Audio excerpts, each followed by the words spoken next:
Hey, did you hear Jesus came back yesterday? Well, at least that's what it looked like with the selection of the new Pope.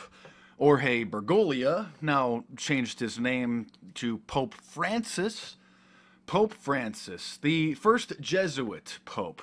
Let's talk about the Catholic cult for a few minutes here. This new chief child molester in charge, Pope Francis. A Jesuit, the first Jesuit Pope. Now, the Jesuits, created in 1540 by Ignatius Loyola, are a very strange, almost a secretive society within the Catholic cult, considered to be God's Marines. More like the pedophile Power Rangers. But they were created to try to stop the Catholic Church from losing power during the Protestant Reformation, when people started realizing what an absolute disgrace and a modern day Pharisee organization the Catholic cult was. So the Society of Jesus, the Jesuits, were formed by Ignatius Loyola, and they basically have an Aleister Crowley credo: do what thou wilt, or the ends justifies the means. And they did all sorts, and still do, but especially when the Catholic Church was losing power, to try to prevent the Protestant Reformation and to try to grasp on to the reins of power.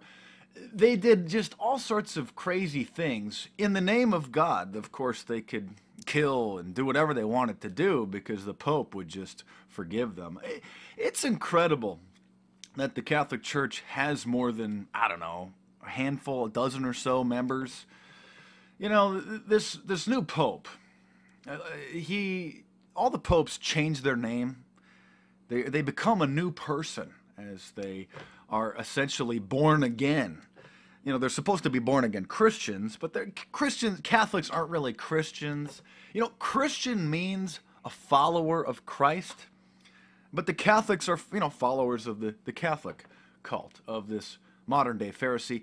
And Jesus, back 2,000 years ago, denounced the spiritual supremacist leaders of his time, known as the Pharisees, because they used their advanced knowledge of the priest class to take advantage of the poor peasants. And they were the Illuminati of their time, the spiritual supremacists, the Gnostic mafia. And so Jesus sort of told the little people how God works and that they didn't need the Pharisees. But then the Catholic Church packaged up the teachings of Jesus and kept them hidden to themselves, and essentially did exactly what the Pharisees did in the past. They didn't let the people have their own Bible. They didn't even want people to read, you know. And I mean, selling indulgences. Yeah, you could buy your way into heaven, or you could buy forgiveness from the Catholic Church. Just so many reasons to denounce this satanic cult, this bizarre heresy, this modern day branch of the Illuminati.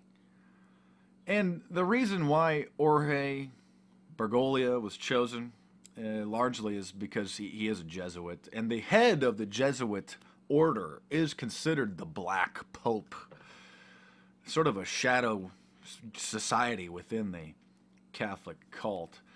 And he was chosen because, as you may know, maybe you don't know, many Mexicans and Latinos are Catholics, and they've been, just as any thinking person has been, leaving the Catholic cult over the last several years, several decades. And so to try to rejuvenate Latin America, to try to keep the Mexicans and the Latinos from leaving this bizarre pedophile protecting Enochian sex magic cult, that's one of the major reasons why they chose a Latino to try to represent them and to, you know, try to have them identify with the cult. So just pretty bizarre.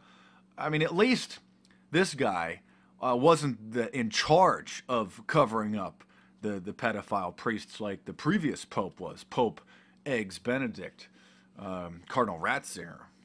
And he was actually in charge of enforcing the criminal solicitation policy, the leaked, admitted, authentic documents written in the 60s outlining how they covered up the scandal.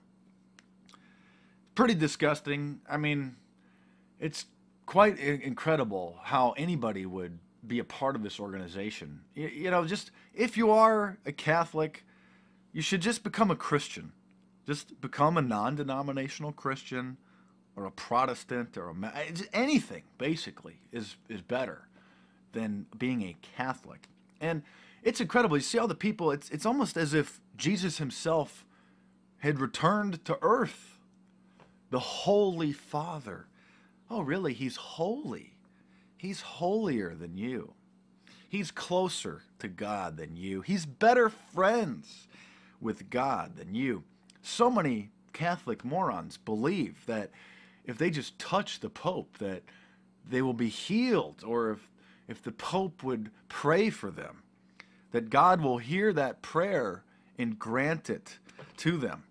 You know, because God doesn't care about you, but God will listen to this modern-day Pharisee con man. I don't know. Do Catholics even read the Bible? I don't think they do. Because I don't know how anybody who has read the words of Jesus could possibly respect the Catholic cult or see anything positive in this organization. The Holy Father. I guess a lot of people just have Stockholm Syndrome. I think they like being abused. They like their abusers.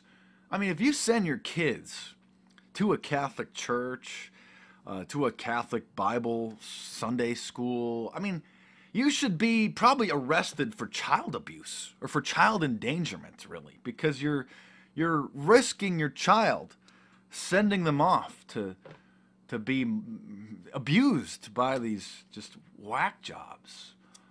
That's pretty much it for now. It's just incredible to see so many people excited about the Pope as if he is any better than you or me. He's holy. Well, don't even get me started about praying to the Virgin Mary. I mean, this is just the most bizarre thing.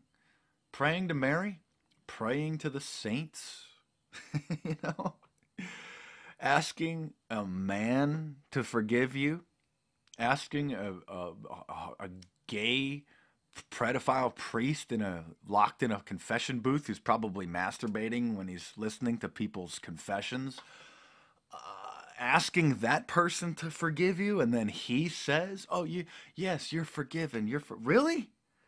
God forgives, not these phony Pharisee con men." But here in the 21st century, not much has changed in terms of human beings' gullibility. You look at cults like the Mormons, Scientology. The Mormons have millions of members. Scientology, not so much. They only have 20,000 Twitter followers. Probably 3/4 of those, in my opinion, are just fake followers. So, but the Catholic cult's got a lot of followers. And if you're not a spiritual person, if you're not a religious person, please don't confuse the Pope or the Catholic Church as representing Christians. So many people think that the Catholic Church is just like, oh, it's the big Christian organization. They actually make the distinction. No, they're not Christians. They're Catholics. No, because they don't follow Christ. They follow the Catholic cult. That evil birth control. How terrible and satanic is that? Anyway, just a couple thoughts on the pedophile Power Ranger, God's Marine, the first Jesuit Pope. The Black Pope has taken over the position. And the modern day Pharisee, fraud, conning cult.